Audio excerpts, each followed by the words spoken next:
అందరికీ good evening. ఈ cool వెదర్లో అందరికీ ఇష్టమైన స్నాక్ ఐటెం మన లతా స్పెషల్లో ఈరోజు అరటికాయ బజ్జీ చేసుకోబోతున్నాము. అలాగే ఆనియన్ పకోడీ కూడా మనం చేసుకోబోతున్నాం.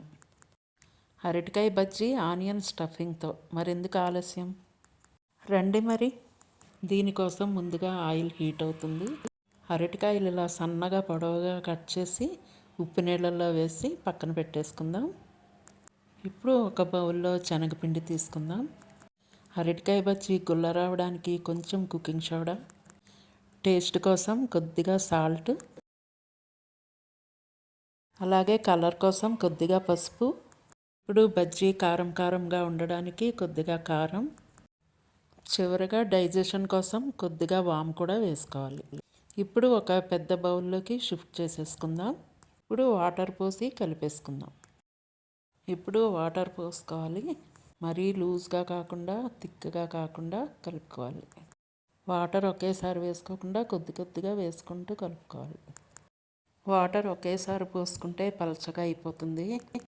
మనకి పిండి ముక్కకి పట్టదు, జారిపోతూ ఉంటుంది.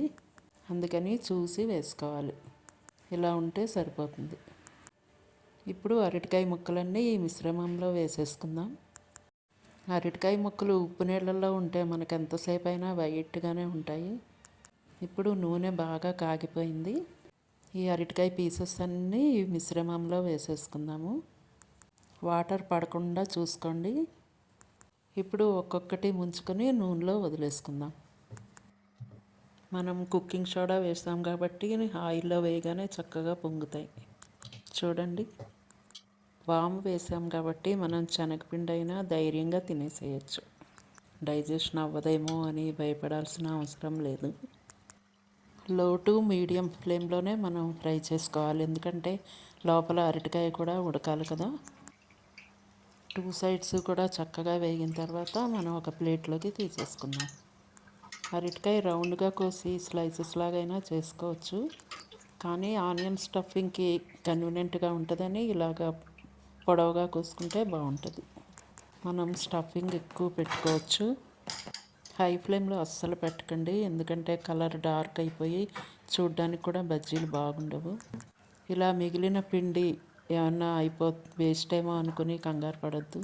ఆనియన్స్ పొడవుగా కట్ చేసుకుని మెత్తని పకోడీలు చేసేసుకోవచ్చు.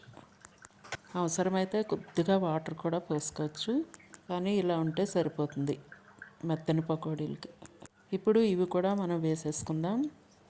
పకోడీలు అరటికాయ బజ్జీ కన్నా తొందరగా ఫ్రై అయిపోతాయి, ఎందుకంటే ఆనియన్స్ తొందరగా వేగిపోతాయి కదా. ఇలా మంచి కలర్ వచ్చే వరకు ఫ్రై చేసుకుని ఇవి కూడా ఒక ప్లేట్లోకి తీసేసుకుందాము. ప్లేట్లోకి టిష్యూ పెట్టుకున్నామంటే ఎక్సెస్ ఆయిల్ అంతా కూడా పీల్ చేసుకుంటుంది. మనం ఒకే బ్యాటర్తో 2 స్నాక్స్ తయారు చేసేసుకున్నాం కదా. చూడండి, టెంప్టింగ్గా ఉన్నాయా? ఈ పకోడీల్ని మనం డైరెక్ట్గా తినేయచ్చు. పక్కన పెట్టేసుకుందాం. ఇప్పుడు మనం స్టఫింగ్ సంగతి చూద్దాము. ఆనియన్స్ ఇలా చాలా సన్నగా కోసుకొని కారం వేసుకోవాలి, సరిపడా సాల్ట్, అందులో నిమ్మరసం యాడ్ చేసుకోవాలి. ఈ మిశ్రమం అంతా ఒక్కసారి చేత్తో కలిపేసుకోవాలి. ఇలా రెడీగా ఉన్న మిశ్రమాన్ని మనం ఇప్పుడు బజ్జీలో స్టఫ్ చేసుకుంటాం. ఒక చిన్న నైఫ్ తీసుకుని ఇట్లా సగానికి కట్ చేయాలి. అందులో ఎంత పడితే అంత మనం స్టఫ్ చేసేసుకోవాలి. నిండా కూరేయాలన్నమాట అందులో. ఇప్పుడు నీట్గా చేసుకొని ప్లేట్లో రెడీ చేసేసుకుందాం.